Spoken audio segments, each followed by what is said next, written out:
Hi guys, welcome back to Barum Engines.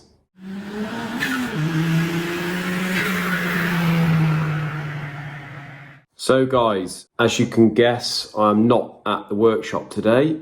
It is Friday morning and the business is shut. So we're not having a very good couple of weeks really for getting content out. Obviously last week, this time was my wedding, which was all good. So we struggled to get some videos out for you guys. I've only been in the work 3 days this week, and now I'm off work again. John's off, Paul's off, I'm off, and Isaac is off. The reason we're off is John was off on Wednesday and Thursday as well. He wasn't very well, sore throat and all the rest of it. Now Paul and I have gone down with a horrendous stomach bug. So unfortunately guys, if you've been trying to get hold of us and you haven't been able to, then I do apologise for that. We will be back, hopefully, fingers crossed, next week. But yeah, not very well at all today. Fortunately, I managed to get some footage to do another video today. I got that yesterday and a bit on Wednesday. Otherwise we wouldn't be having a video today, but yeah, really sorry for that guys. Hopefully back to normal next week and we can get some decent footage out for you, but just bear with us. Hope the lads are better soon. Isaac is back next week. He's been in Spain for a week. He pre-booked that when he started the job, but yeah, so really sorry about that guys. I'm going to leave you with the footage that I've already done. Hope you enjoy. While you watch this, I'm just going to go and roll around on the sofa and be ill. One job of today is free-facing this Mustang flywheel. And you can just sort of see the hard spots there. The dark areas that are sort of going round and round. That is the hard spot. So we're just giving this another 10 thou face and see if it cleans. I've had 20 thou off it already, and it still hasn't cleared, but yeah, hopefully we don't have to get too thin on this, because it looks like there's not that much distance between the face and the bolt holes, so fingers crossed this almost does it. So as you can see, Paul's getting on with the 4.2 Jag. The bottom pulley has arrived. It didn't sort of take that long, so someone sent it back for some reason, whether it was the post, I don't know what happened, but when John rang them up to see where it is, it appears that it's been sent back to them. So we ordered that again at the beginning of the week and we got it yesterday, so Paul's just cracking on. He's done most of the bottom end, he's just putting the chain cassette on there, and then hopefully sometime, probably the beginning of next week, we get the head on and get that one complete. That'll be ideal. You can see down here we've got a nice selection of cylinder heads because John's still off. He did ring this morning and say that he should be back tomorrow, but he still feels a bit rough today, although I feel pretty rough today, and Paul's got a bit of a sore throat, but we've manned it up and turned up. The heads are building up a little bit. We've got a couple of cranks assemblies to be balanced. This one here is out of Paul's brother. He's Nissan Skyline, so we've just got to balance that crank assembly there. But moving on to the kit car, guys, as I said to you yesterday or the day before, we've got this one back now. So if we have a little look down here what Tom has done, first thing you can see right down there, you see there's like a brace bar that he's put in. So that is the bar that he has done so you can remove it. You can see the brackets. If I get underneath, you'll probably see a little bit better. So he's welded those brackets in there. He's got those designed and laser cut up, and he's welded those in, so there's a lot more support on those bottom arms now. Plus there's that center bar which takes a lot of the load, and we can remove that as well, which is ideal. So he's done that. He's obviously done the back ones as well. You can see right at the back there's like a separate plate that's welded to the chassis. He's had a good look through, and apart from that I think it's all pretty good. So what we're going to do now, we're going to take this down to Kirkham tyres. As you can see, that wheel at the back there is running quite a bit of negative camber in comparison to that one. So unfortunately these arms, top and bottom, are all rose jointed and fully adjustable, so we're going to take this down to them and get them to set it all up. Now, I've been looking on the website, and a lot of people seem to do these about 1 to 1.25 on negative camber, front and back, and also about 1 mil towing. So I don't know what you guys think about that. Your opinion will be much appreciated.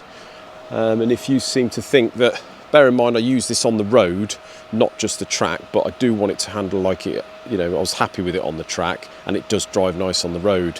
But unfortunately I don't really know what it was like before. So yeah, your opinion will be much appreciated on that, guys. See what you think. So you can see that flywheel has still got some fairly bits that are really shiny, are the worst hard spots. Although it is a bit dark in this area, we are getting through them. So I'm just going to give that another 15th thou, guys, and let's see whether that cleans. But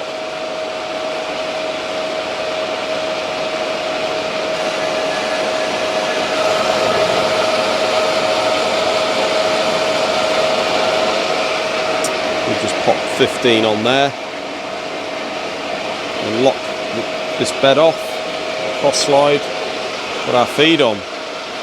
Right, so Wednesday's video, I did run through quite a few of the comments on there, and it does seem to bother a lot of people that we work in metric and imperial. And when we're doing explanations, I had to laugh on a couple of them actually, because when we do explanations on things, I tend to go to and from metric and imperial. For example, the BMW engine, now we do know it is a metric engine. When we say metric engine, it means that everything is sort of worked out, and the dimensions of that engine are in metric. We know that.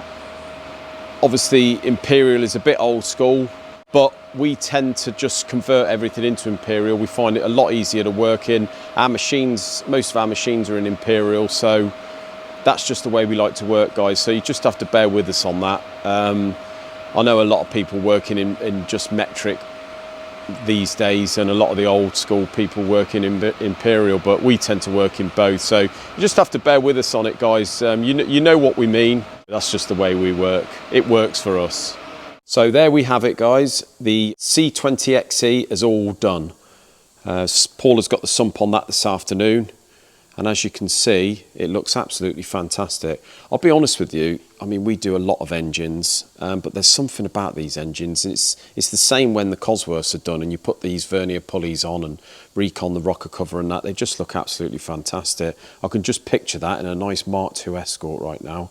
But yeah, as I say, all the verniers, pulleys are set up, 110 both sides. So hopefully, guys, as I say, that's going in an Opel Manta, so I'm really looking forward to seeing that car with that engine in when it's all done. But yeah, really happy with how that's come out. Just reference the last video on this N52 BMW. I noticed a lot of you subscribers did sort of comment for me on these negative comments about us re-ringing. Yeah, as a rule, we do not re-ring engines. These are a Nickersill bore. You can't bore them. You used to have the same in the 2.8s, the old E36s and that. Nickersill bore, what they would do would they would either wear the bores bad, or they would wear the rings. They'd sort of do one or the other, usually the rings. So what we'd do is we'd have a look at the rings, see what the gap is, see how much they've worn. If there's no wear in the bores, these are going to be absolutely fine. So Nickersill is the one thing really that if it's in perfect condition, we will re-ring. Especially because he's had no issues, he's had no oil consumption issues before, he's had no burning of oil or smoking or anything like that.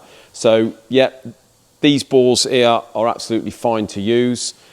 But as always, because we're not boring it, it is classed as a non-reconditioned engine. So we do have to put that in a disclaimer, and we do have to make the customer aware.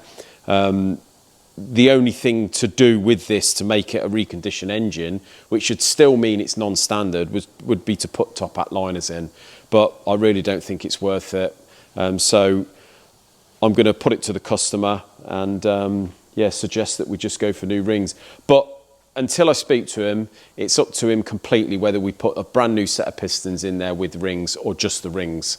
But yeah, I'm fairly confident on the bores that they're going to be absolutely fine. So I hope that answers your question on the re-ringing. Not as a rule, but with the Nickersil bore in perfect condition, yeah, we got no problem with that.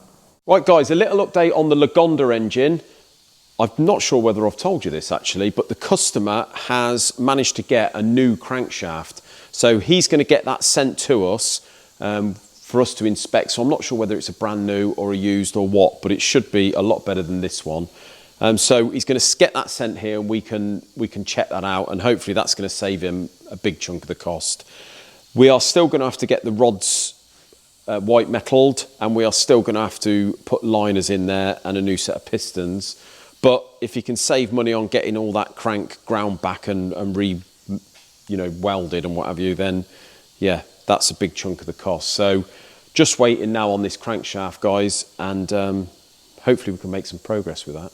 Just like to say a little piece. We are so grateful for you guys that view the channel, taking your trust in us and sending us your work.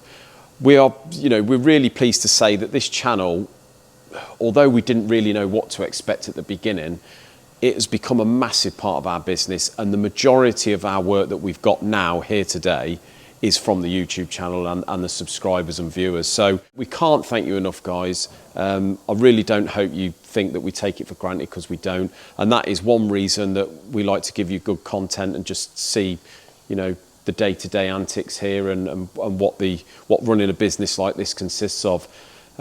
Yes, I know we have negative comments on things that we may be able to do better here, and we are trying, but you need to understand that in the last sort of 6-7 months that the channel's been going, the business has changed quite a lot, and what looks to be the future of the business has changed, and we've had to sort of plan on changing things in accordance to that.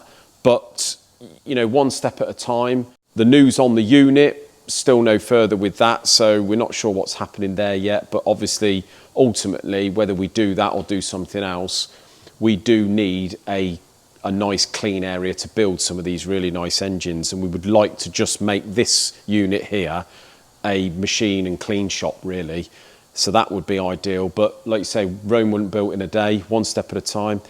Also, just to reference some of the comments in the last video and most of the comments in some of the other videos, to be honest with you, yes, my explanation is probably not as it should be sometimes, and could probably be a lot better. But at the end of the day, I'm not a teacher. I'm running a business here. I'm an engineer, and I'm having a go at doing a YouTube channel. So I'm sorry if my terminology is not as up to scratch.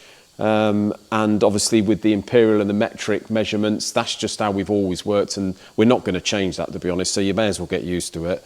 I'm just hoping that maybe over time, the more videos you watch, the more familiar you will become with imperial and metric, and you'll see why we use them.